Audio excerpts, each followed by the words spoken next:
What's up, world? I hope this video greets you well.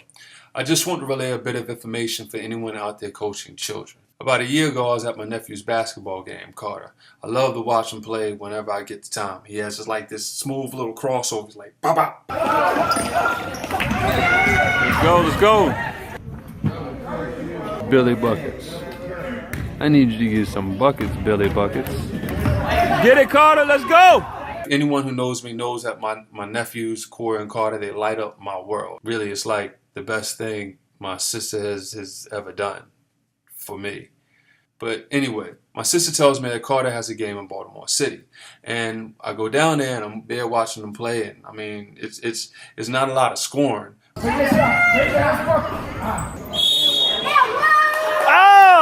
I mean, they're not making a lot of shots, but they got the moves. You know, they're up there, and I'm there, I'm having fun. And then all of a sudden, this happens.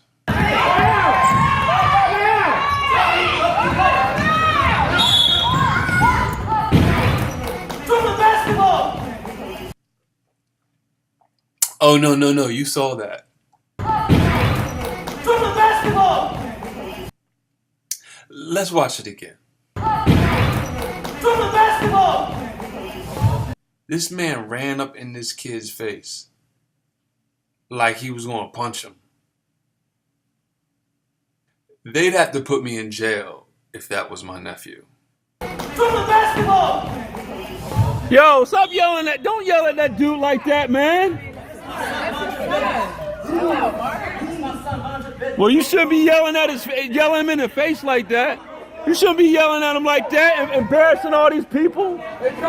You gonna embarrass your son like that in front of all these people? Great parenting skills, buddy. The coaches that I enjoyed playing for the most were coaches that built up, that did not tear down. Like if I miss a shot, they wouldn't blow a fit. No one is going to want someone yelling at them. It makes them tentative. It makes them scared to play. It will probably make them play worse because you can't play free. If you up there with this madman screaming in your ear, how you playing relaxed? How you playing free? How you playing composed? You're not, because you're worried about this maniac yelling in your goddamn ear. The best way to coach is through encouragement. It's through example. It's through them seeing you do it. They follow in your footsteps. Actually, a great example of this, about a few years ago, I walked in on my nephews playing NBA 2K. Now, when they're playing the video game, they kind of have tunnel vision. So you gotta like say things twice so they hear you. Hey, what's up, little dudes? Hey, what's up, little dudes? Oh, hey, Uncle Marc. Hey, Uncle Marc. What's going on? Oh, no, I'm just playing NBA 2K.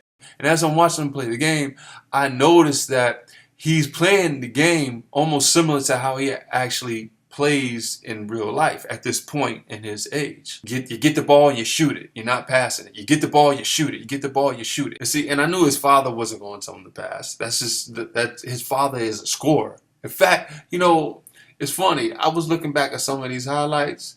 He was doing the Curry before the Curry. Maryland seems more confident in pace than Douglas. Makes his move. Like I was like, wow, like the dude's really out there shooting. But a light bulb went off in my head. I was like, you know what? I got an idea. I'm gonna see if I can mold him into a better thinking player by leading by example. So when the game was over, I asked him, could I see the joystick? And, you know, they let me play. And I played with Magic Johnson. So I'm playing with Magic Johnson. And my goal that game was to get as many goddamn assists that I could. And just to egg it on, I started getting theatrical with it. I'm like, ooh, look at that assist. Ooh, look at that pass. Ooh, no look. Wow. Ooh, magic. And my nephews are there, and they're getting excited because they see me racking up these assists. My nephews are watching, and they're like, wow, like, look at this dude has like all these assists. So he ended up having 38 assists that game. And they're like, what? 38 assists? Magic Johnson had 38 assists? Oh my God. And they even went and told their mother. Like, they were like, Mom, Magic Johnson had 38 assists in this video game. Now, what was wild is that I noticed when I went to see Corey play the next time, my oldest nephew, he was actually passing the ball. He wasn't shooting it immediately when he got it, just driving to the hoop recklessly and having tunnel vision. In fact, one of the last times I saw him play, the game was close. I think they were down by 2 or something at this point, and Corey stole the ball, and he was kind of like right underneath the basket, and he should have just shot it up, and he passed the ball. And after the game, I was like, dude, you need to shoot that shot. You right there, you need to shoot it. Don't pass that up. And he's like, Uncle Mark, I wanted my assist. And I'm like, dude, you need to shoot the ball. Stop passing it. I'm like, I kind of went overboard on them 38 assists. Maybe I have to go so extreme because like he gets it. Like he gets it. And that's by example.